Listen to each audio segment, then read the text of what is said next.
Now, let's go back to what brought us to the conversation. I grew up in an environment, Bushwick, Brooklyn, that you know, I did a whole fucking segment with Trap Lord Ross, right? It's not a good neighborhood, whatever. Gang got involved, whatever. I went to jail, Rico, blah, blah, took care of these guys. Now, Durk is facing the same situation. Right? He took care of these guys. As soon as the guy got out of jail, he gave him 50 grand. Right? He said he doesn't even have to act twice. I make sure he's set. Now he's cooperating against them, allegedly. Right. Damn! OTF Bond, whatever. Bonnie is cooperating against him. He gave him a... I did not know that. Lil Durk is in the same exact situation as 6ix9ine was. It's funny how life creates these situations where it's a full circle moment. Because I swear Lil Durk was making fun of 6ix9ine for snitching. But now look at him. He's in the same exact situation. I wonder if Lil Durk is actually cooperating as well or no. Job. That's what I heard, yeah. He gave him a job. He literally, fed him. Yeah. Facts. What's the difference between 6ix9ine and that? Same difference. Huh? Same thing. Same thing. Yeah. So now... Wait. Oh, hold on. So when he gets life... Who, Durk? If he gets life, which I'll be a tremendous hypocrite about preaching the word, right? And then wishing that on another man. But you can't speak on somebody's situation if you've never been in that situation. If I know you lost a child, right? If I lost a child, would I be able to speak? And people are like, it's different. You can't compare the two. If you've been through something I've never been through, can I speak on it? From a third person, yeah. But you're not. Yeah, because you have freedom of speech. But do I have a right to speak on it? As someone that's been through it, yes. Huh? To your point, I agree with you, yes. Do you have to speak on it in the same way? You can't. Right. Why? Because you can't. You ever heard that saying? You can't walk a mile in another man's shoes. Right? Yo, you can't say something till you walk a mile in that guy's shoes. Right. Facts. This guy's getting cooperated on for people he helped. But the whole saying was like, yo, you know what you signed up for. You know what the streets came with. When I said, yo, these guys were sleeping with my baby mom, what they said? Nigga, it's the streets. So when you gave that 50,000 to OTF, what's his name? Jam, and he backdoored you and he told the feds, you know what you signed up for? It's the streets. Hey, he's low-key speaking facts. One thing I gotta say is that this is like the same exact situation, low-key. 6ix9ine helped his crew financially, status-wise, all that. And he backdoored them. He had his reasons why he started to cooperate. I don't know, and Lil Durk and his crew situation, but I'm assuming the reason that one of his homies is backdooring him is because he has a reason. It's regular. So you can't, as a fan, go and be like on a computer, damn, Durk helped these niggas. Why didn't you waste your fingers and go like, damn, 6ix9ine helped these niggas? Facts. Why? Yeah.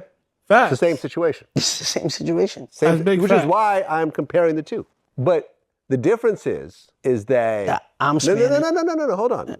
Listen to this. The difference is that the run you had with the 9 trade dudes was very short. And then everyone got busted right away, everyone went to prison and so forth. Durk had been rocking with these guys for a while. Like as soon as you found out, okay, this is not the way to do it, I ended up going to jail, I ended up having to cooperate, whatever. When I look around, I don't see a bunch of 9 trade dudes. I see a bunch of Dons. Fuck does that mean? Meaning, hold on. What the fuck does that mean? It means you're a decent person. It means you're not a criminal. Doesn't know? No, but you're not on that bullshit. You don't know. You're not reckless. No, I'm sorry. No, wait, I'm a judge of character. No. That's a compliment. No, but I'm complimenting you, right? Vlad.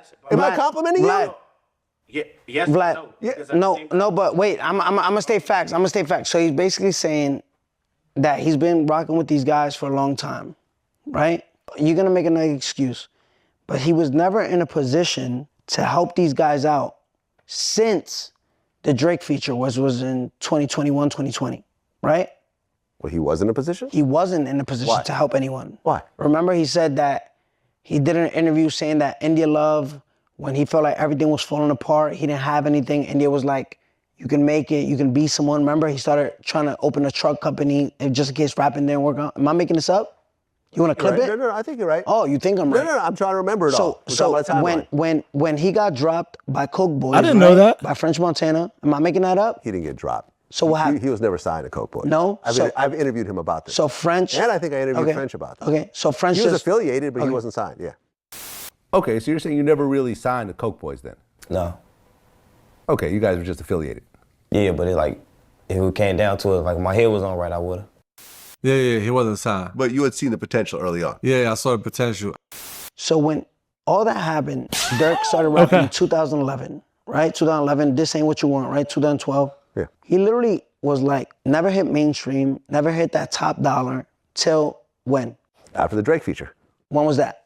Was it 21, you said? Okay. 21, 22, something So like in that. 2021, when he had real money, you know what's real money? When he was in a position to help someone else, right? They turned on him. Was it long-lived or short-lived?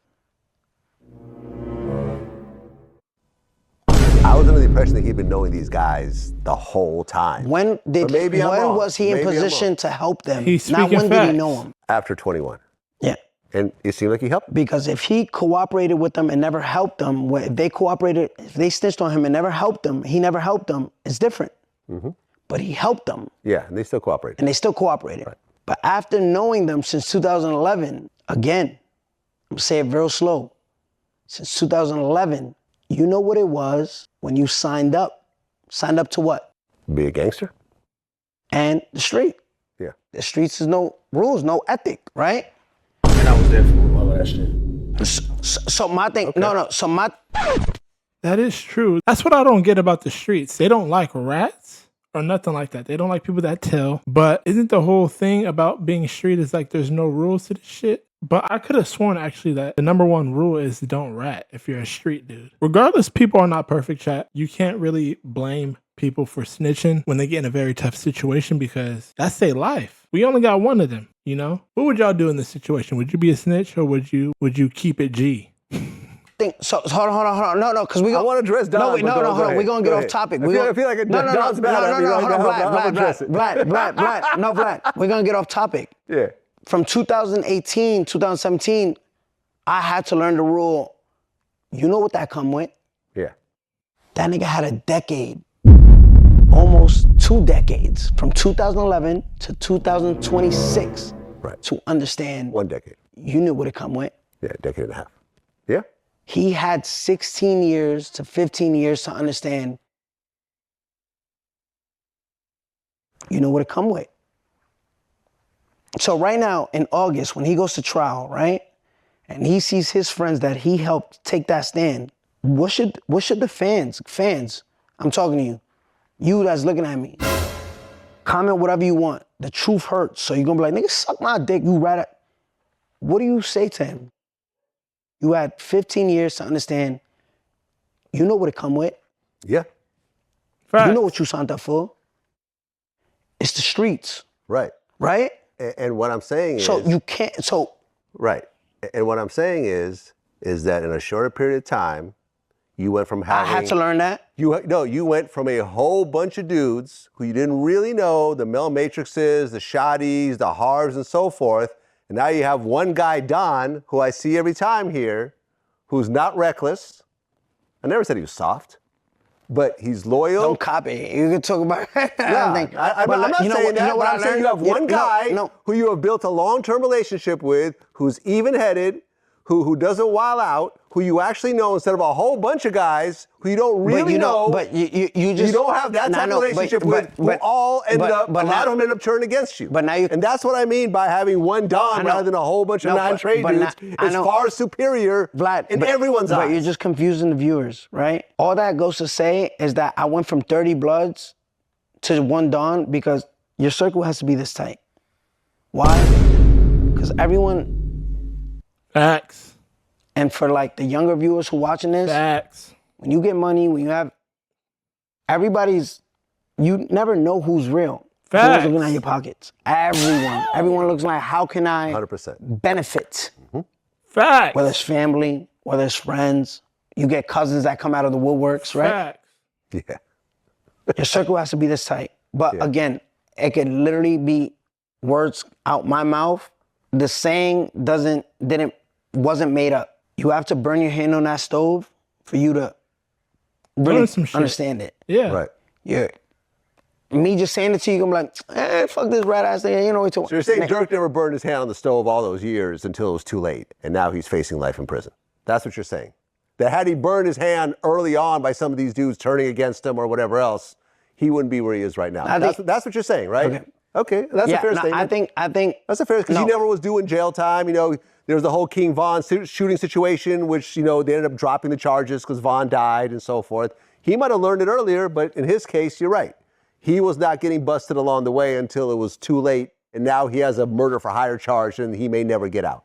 No, that's your words. What I'm saying is, never, and guys, hear me out, never in your life ever have an opinion. Well, you can have an opinion.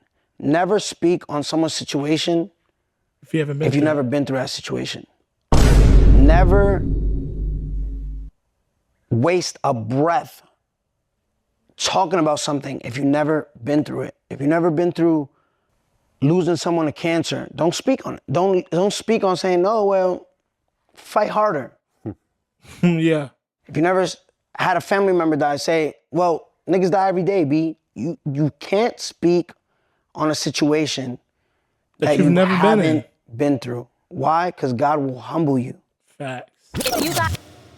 That was a real ass interview. I don't get why a lot of people like to call 6ix9ine a snitch. Literally everyone that calls 6ix9ine a snitch, I swear they haven't been in his shoes. Anywho, 6ix9ine is completely right. Before you have any strong opinions on somebody or a situation, take a step back and think, have I been through this? Can I really speak on this? Can I really have a strong opinion on this shit when, you know, I've really never been through it? One thing that comes to my mind is like, when a black person always says like, oh, is it because I'm black or this or that? You know, another race is always quick to say, oh, don't pull the race card. You don't know what it's like being black. You cannot tell me don't pull that race card when you don't know what it's like being black. We live a different life than any other race. But anywho, if you guys made it to the end of this video, let me know what you guys think about this interview. Do y'all agree with 6ix9ine? I will see you guys in my next video. You guys like this video, subscribe to the channel if you're new, join the crew. You already know what to do, baby boo shoo. Y'all have a blessed day. I'm about this bitch. Later. Spinning the cake, riding the cake, give me the cake.